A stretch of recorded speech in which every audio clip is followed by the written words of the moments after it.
یہ حذیفہ رحمان صاحب، سہیل وڑائچ صاحب نے جولائی کے بعد جو ہے وہ آپ لوگوں کے لیے سگنل دے دیا ہے اور خطرے کی گھنٹی آپ لوگوں کے لیے بجا دی ہے. کیا بات ہے، کس بات کی پریشانی ہے، یہ کیوں اس قسم کی بات وہ کہہ رہے ہیں؟ بہت شکریہ میرے منصور، آپ نے بڑا خوبصورت انٹروڈکشن کرایا جناب. اور ہم ویسے آپ کے مداح ہیں اور آپ کے پروگرام میں بھی شرکت کر لیتے ہیں. ظاہر ہے آپ بے لاگ تجزیے کرتے ہیں. سہیل وڑائچ صاحب بھی، میں ان کے بارے میں اکثر کہتا ہوں کہ he always hit the Nile on the head. اور وڑائچ صاحب کا ایک بڑا وسیع تجربہ ہے اور ان کا جو ظاہر کالم ڈسکس ہو رہا ہے، تو میں یہ تو نہیں کہتا کہ کوئی ان کے پاس مستند معلومات نہیں ہے یا انہوں نے جو اپنا کالم میں پیشن گوئیاں کی ہیں وہ غلط ہوں گی یا وہ درست نہیں ہوں گی. اتنا ضرور کہوں گا کہ انہوں نے ظاہر اپنے تجربے کی بنیاد پر ایک چیز لکھی ہے اور ان کے تجربے کو میں رد بھی نہیں کر سکتا. ظاہر ہے ان کے جو کالم کی ایک بنیاد جو مجھے محسوس ہوئی وہ یہی ہے کہ اگر مسلسل چیزیں جو ہے وہ قانون فطرت کے اگینسٹ مسلسل ہوں تو پھر ظاہر ہے وہ حکومتیں ختم ہو جاتی ہیں. ماضی کی حکومتوں کو دیکھتے ہوئے انہوں نے پچھلے 78 سال کا جو تجربہ ہے نچوڑ اپنے کالم میں کیا.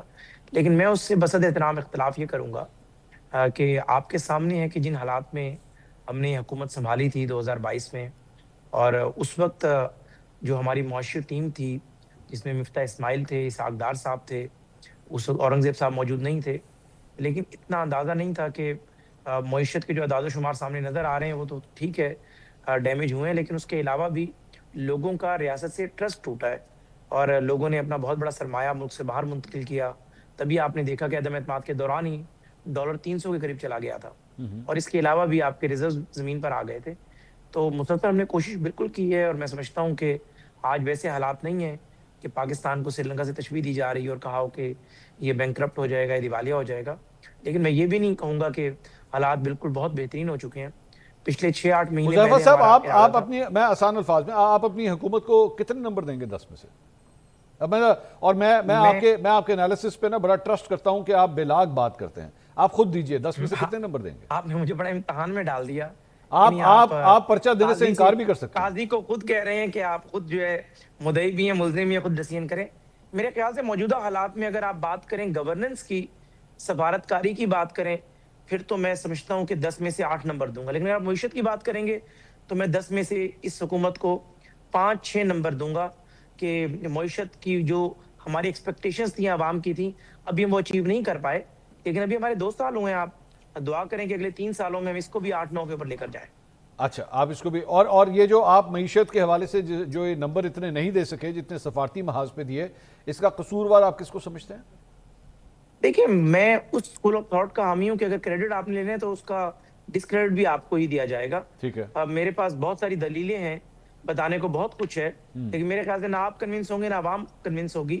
تو ظاہر ذمہ داری ہم خود ذمہ داری لیں گے جو ظاہر ہم حکومت کا حصہ ہیں. تو اور حکومت اگر نہیں، انشاءاللہ تعالیٰ ہم 3 پھر سالوں پرائم میں منسٹر ہوئے نا، شہباز شریف صاحب ہوئے نا، پھر ظاہری بات ہے the buck stops نہیں. at دیکھیں him. اس میں ظاہر شہباز صاحب ہیں، میاں نواز شریف صاحب ہیں، اچھا، اوپر نواز بیٹھ کے شریف صاحب چیزیں نہیں دیکھ رہے ہیں. ہے. ٹھیک ہے. اگر اوپر آپ بات کریں گے تو ظاہر جو حکومت کے سربراہ ہوتے ہیں، لیکن مین ظاہر اس میں اگر جو اعداد و شمار ہم اچیو نہیں کر سکے معیشت کے، تو وہ اس میں معاشی ٹیم جو ہے سب سے بڑی ذمہ دار ہے. نہیں مہدر پنچوتا صاحب، یہ آپ نے کالم شاید ہو سکتا ہے، پتہ نہیں آپ نے پڑھا یا نہیں پڑھا. آج خوش تو بہت ہو گئے ہیں آپ، مطلب آپ نے یہ کالم اگر پڑھا ہے تو کوئی نظر آتا ہے، کوئی ونڈو کھلتی ہوئی نظر آ رہی ہے، کوئی دور سے امید کی کرن، جس طرح وہ اکثر اوقات فلموں کے اندر جو ہے وہ سورج جب مطلب عروج پہ آتا ہے اور کھڑکی سے ایک روشن سی کرن آتی ہے اور اس کے بعد بڑا ایک فلمی سین بنتا ہے، تو آپ کو آپ کی پارٹی کے لیے وہ روشن کرن نظر آ رہی ہے آپ کو؟ بہت شکریہ منصور صاحب، آپ نے موقع دیا. دیکھیں، جہاں اس کالم کی بات ہے میں اس پہ تو کمنٹ نہیں کرنا چاہوں گا. ان کی اپنی رائے ہے، نقطہ ہے، خبریں لوگ دیتے ہیں یا ویسے اندازے بھی لگاتے ہیں کہ 3-3.5 سال 4 سال حکومت رہتی ہے اور ہٹا دی جاتی ہے، ختم کر دی جاتی ہے. لیکن اصل بنیادی سوال یہ ہے جو حذیفہ صاحب نے بات کی کہ ہماری جب حکومت آئی تو ہمیں ان حالات کا نہیں پتہ تھا، کن حالات میں ہم نے سنبھالا.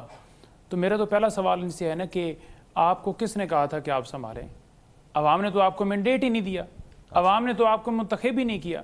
تو بھائی آپ نے قبضہ کیا ہے، آپ نے سنبھالا تو تب ہے نا کہ جب آپ عوام کے مینڈیٹ سے آئے ہیں. تو جب آپ عوام کے مینڈیٹ سے نہیں آئے ہوتے تو پھر آپ اسی طرح کی کام کرتے ہیں، اسی طرح کی پالیسیاں ہوتی ہیں جو ملک کو اس نیج پہ پہنچاتی ہیں. جو 8 نمبر انہوں نے دیے گورننس کے،